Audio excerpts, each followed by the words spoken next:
माझ्या भाग्याचं माझ्या सौख्याचं लीन सोन्याचं माझं कुंकू रोज पूजिते रोज जपिते लाख मोलाचं माझं कुंकू हा हा हा कुंकू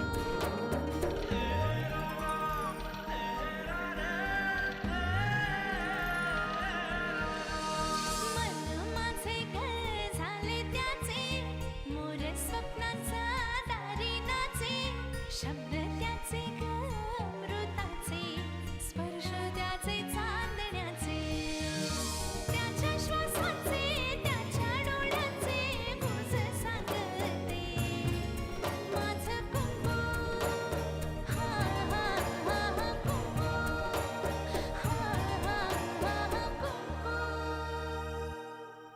पुरुषांची जात कमरेचं सोडून डोक्याला बांधणारीच असते ग. गावामध्ये जे आपले विरोधक आहेत त्यांनी या प्रकरणामध्ये चांगलीच भाकरी भाजून घेतली. माझ्या अप्रूचीला तर वेशीवर टांगताना मजा येत होती होय तुला. त्या चुकांचा निवाडा करताना यांनी वर्षानुवर्ष केलेली चांगली कामं कोणी विसरू नये.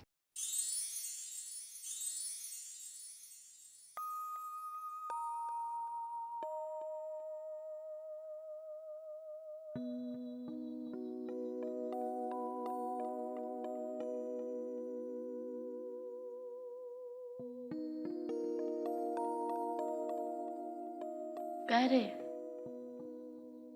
काय झालं?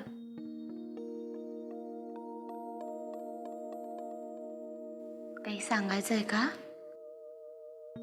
हो, बोल ना मग. ताई ती सुगंधा चोर आहे.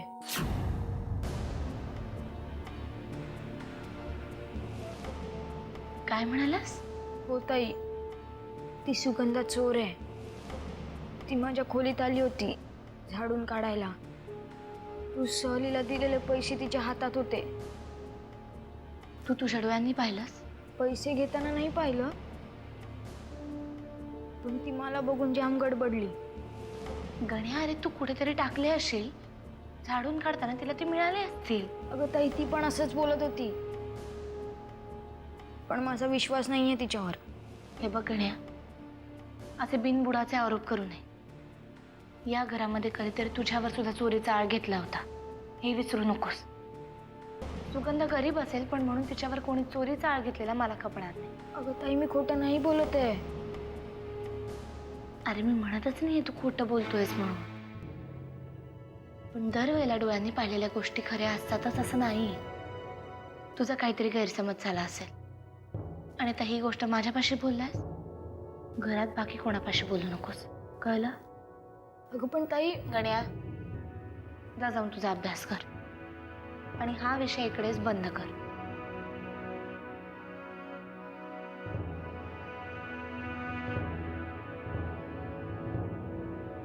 जा.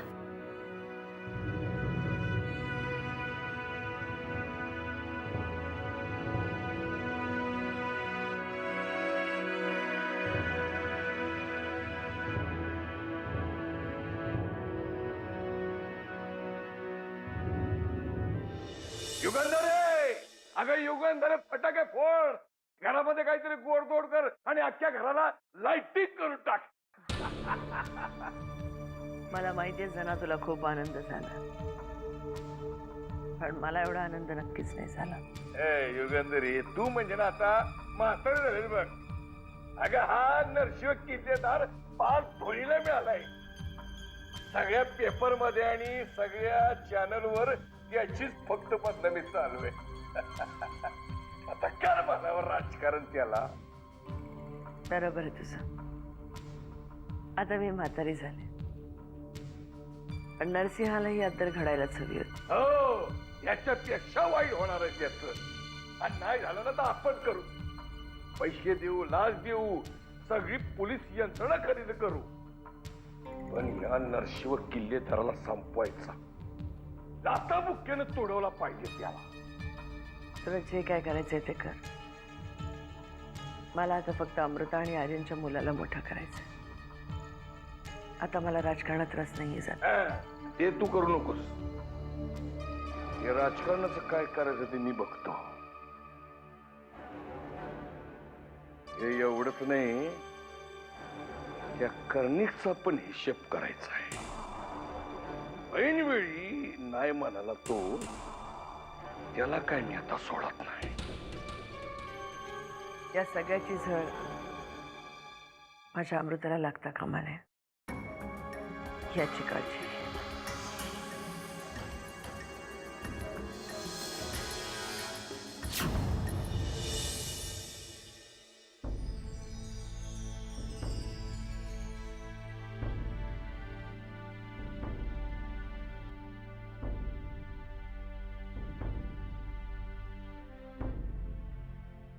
आता तुम्हाला माझ्याकडे बघायची इच्छाही नाहीये.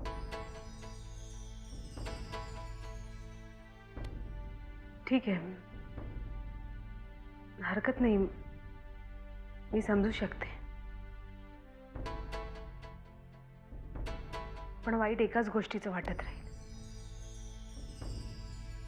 की तुम्ही मला कधीच समजू शकला नाही.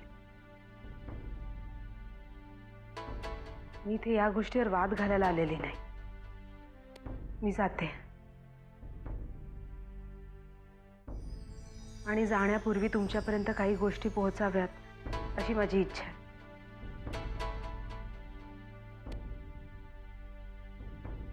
आपल्यात जे काही झालं, चूक किंवा बरोबर, बरोबर काहीच नव्हतं म्हणा, सगळं चुकीचंच होतं. पण जे काही झालं ते मी कधीच विसरणार नाही.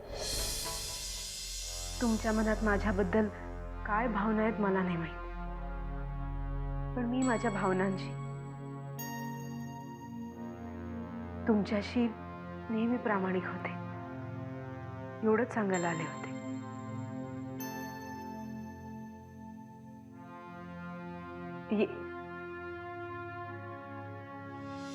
जाते मी.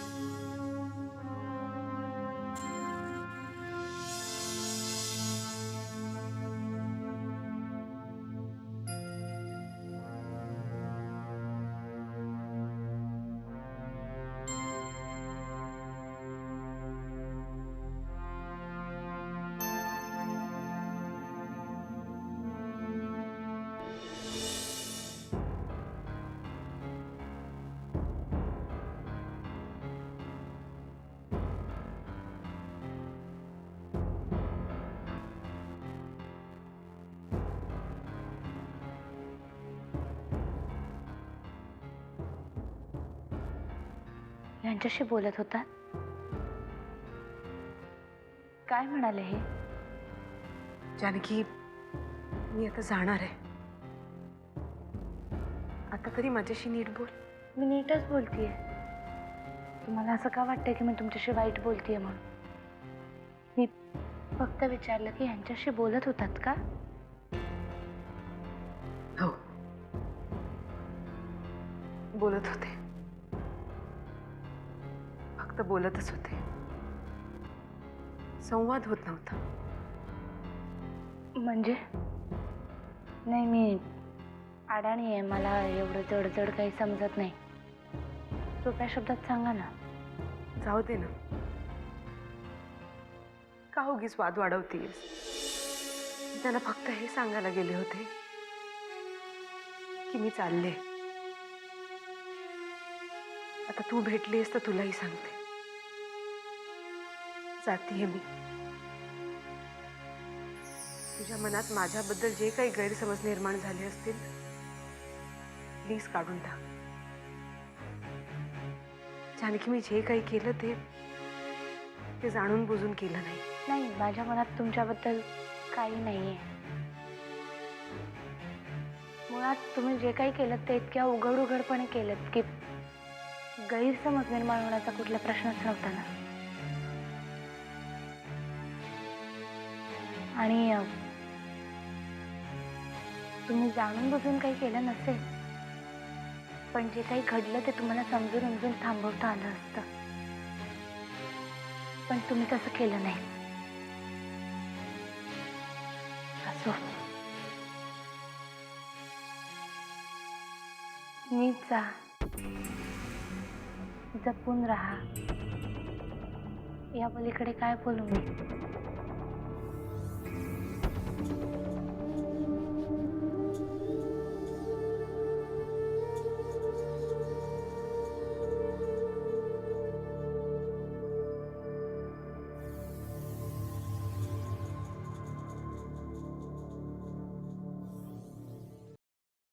अरे आत्याबाई, नुसते डोळे बंद करून जपमाळ काय ओढत बसली? डोळे उघड, जगाकडे बघ काय चाललंय ते. परशू आल्या आल्या दिसेल त्याला त्रास दिलाच पाहिजे करे. असंच बोलणार तू? 2 दिवस मी काय रमावतीला गेलो, घराचं वाटोळ करून ठेवलंय तुम्ही. रमावती बसून मुंबईला येईपर्यंत तोंड लपवत यायची वेळ आली माझ्यावर. जो माझ्याकडे बघतो तो म्हणतो, हे बो नरसो किल्लेदारचा भाऊ, हे बो. आकांड तांडव करू नकोस. तू लाडक्या नरसिंहानं केलंय ना बे, असंच बोलणार तू? माझ्याकडनं जर अशी चूक झाली असती की नाही, माझं जगणं मुश्किल करून टाकलं असतं तुम्ही. नाही म्हणजे हे बरोबर आहे, ह्याच्यात काही नवीन नाही, बायकांच्या लपड्यामध्ये पाय घसरणं. पण नरसिंह किल्लेदार आणि राजकारणामध्ये शेण खाल्लं. तोंड सांभाळून बोल परशू. अगं आत्याबाई, कुणा कुणाचं तोंड धरणार तू? कुणा कुणाला गप करणार? पोरीचा बाप आहे मी. माझी पोरगी उद्या मोठी झाली, लग्नाला उभी राहिली, कोण लगीन करेल? नरसिंह किल्लेदारची पुतणी म्हणून कोण लगीन करेल मला सांग? कोण?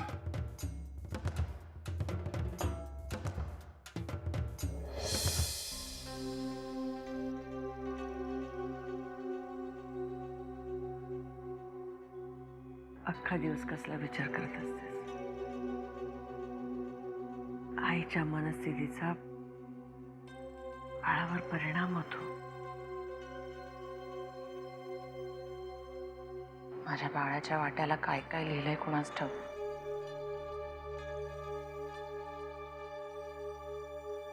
नरसिंहाच्या बाबतीत जे काही झालं त्यात तुला खरंच असं वाटतंय की मी जबाबदार आहे?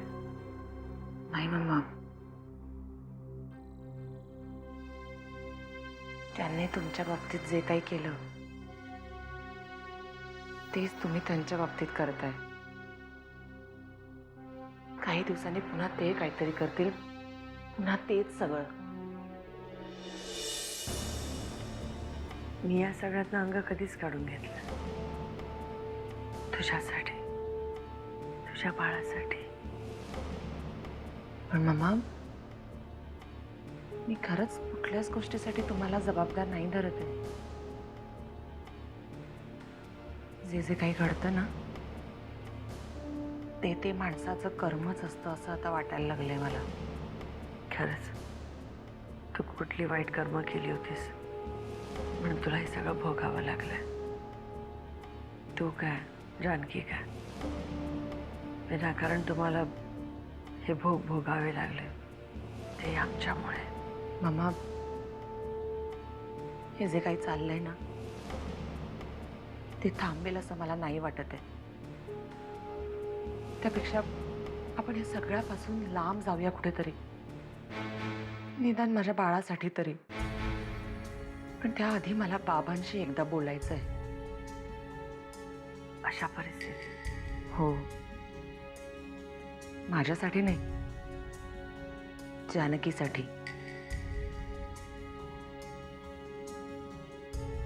जानकीच्या बाबतीत आर्यनने जाणून बुजून सगळे गैरसमज निर्माण केले.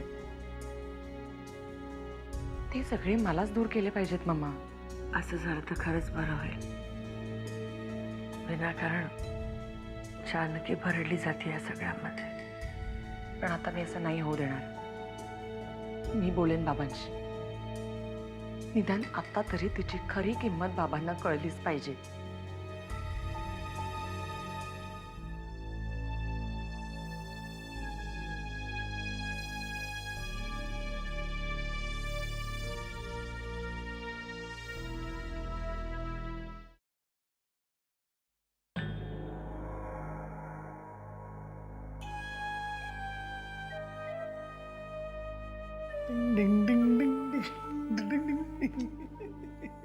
घरच्या मोलकरणीशी असं वागायची पद्धत आहे वाटतं तुमच्या.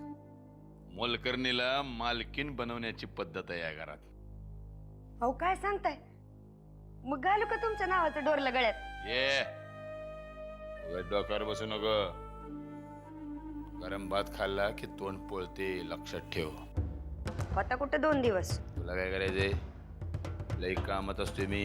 बिजी माणूस आहे, बिजी माणूस, कळलं का? अहो पण तुम्ही गेल्यावर हिथं किती उलटापालट झाली माहितीये का? ज्या प्रदेशात माझ्याबद्दल लोक वाईट साईड बोलायचे त्याच प्रदेशामध्ये दादाचा पाय घसरला. राजकारणात तर वाट लागलेलीच आहे, त्या बायकांच्या बाबतीत बी. तुला सांगतो, या दादाचं पुरतं वाटोळ झालेलं पाहिजे मला. कधी तो दिवस उजाडेल ज्या दिवशी दादा या जानकीला घराच्या बाहेर काढेल असं झालंय बघ. देवा पांडुरंगा, पहिल्यांदाच तुझ्यावर खुश आहे रे मी. माझ्या मनासारखं काहीतरी केलं बाबा तू. देवावर खुश होण्यापेक्षा ना परशु शेठ माझ्यावर खुश व्हा तू. कारण मी तुम्हाला म्हणलं होतं का नाही का मी तुमच्या आयुष्यात आले की तुमच्या आयुष्यात चमत्कार होणार आहेत. चमत्कार. काय ग राणी माझी, हं? दादाच्या प्रकरणामध्ये तू काय चमत्कार केला बाई? परशु शेठ पायगुण म्हणते त्याला. माझ्या पायगुणांनी चांगलं व्हायला लागलंय तुमचं. नाहीतर इतके दिवस त्यातच घासत होतात. ये पायगुण पायगुण बोलते काय? आता पाय दाबत बसू होय? हं? हं?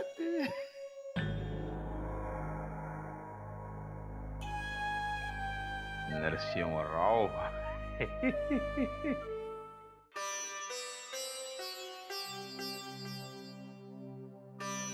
देवी अंबाबाई, माझ्या नरसिंहाचं रक्षण कर. त्याच्या पाठीमागे तूच उभी राहा ग बाई. तुम्ही नका काळजी करू, होईल सगळं ठीक. काय करू ग, डोक्यातनं जातच नाही बघ. आज आता हा पक्षश्रेष्ठींना भेटायला गेलाय. तिथे काय होईल? हा कोणाला काही बोलणार तर नाही, याला पक्षातनं बाहेर तर नाही काढणार. असल्या विचारांचा भुंगा नुसता डोक्यात घुमतोय बघ. मला त्यातलं काही कळत नाही, पण माझी माझ्या कुंकवावर पूर्ण श्रद्धा आहे. आणि आणि त्यांचं काही वाईट होणार नाही. तिकडे जे काही होईल ना ते चांगल्यासाठीच. किती भोळी आहेस ग जानकी तू. अशीच राहा ग बाई, अशीच राहा. अज्ञानात सुख असतं म्हणतात ना, ते हे असं कळत नाही. असं एकदा म्हटलं की देवावर सगळं सोडून मोकळं व्हायचं. मी कोणाचं काय वाईट केलंय की माझ्या कुंकवाचं वाईट होईल? खरंय तू म्हणतेस ते. आत्याबाई, आता तुम्ही हित आहे होय, आणि मी तुमचं दूध घेऊन तुमच्या खोलीत गेले होते, ठेवलंय तिथे. बरं बरं, घेते मी, आणि मला काही लागलं तर सांगेन मी तुला. चालेल. पण आत्याबाई, हा. आता या जानकी ताईला तुम्हीच सांगा, 9 दिवस कडक उपास धरणार आहे म्हणे. सुगंधा, तुझा ऐकून जा. जानकी, जानकी अगं काय आहे? मी तू सांगितलं होतं ना तुला. आत्याबाई,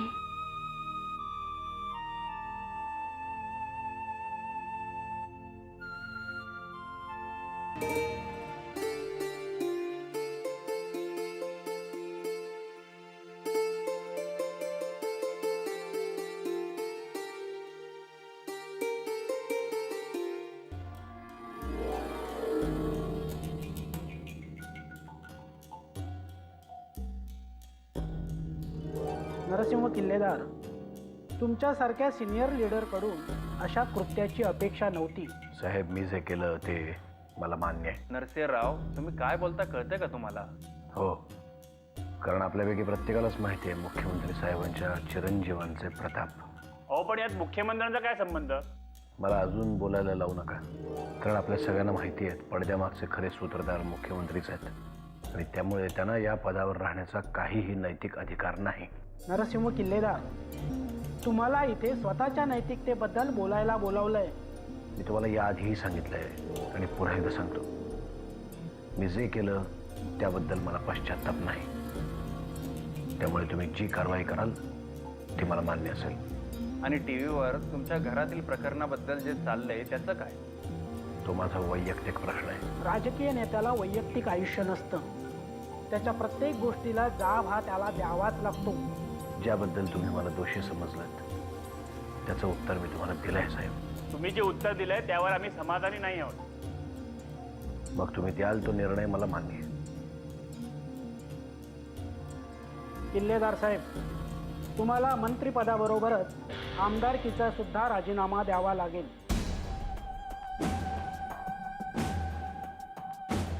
आणि पुन्हा पक्षाच्या ग्राउंड लेवलच्या कामात सक्रिय व्हावं लागेल.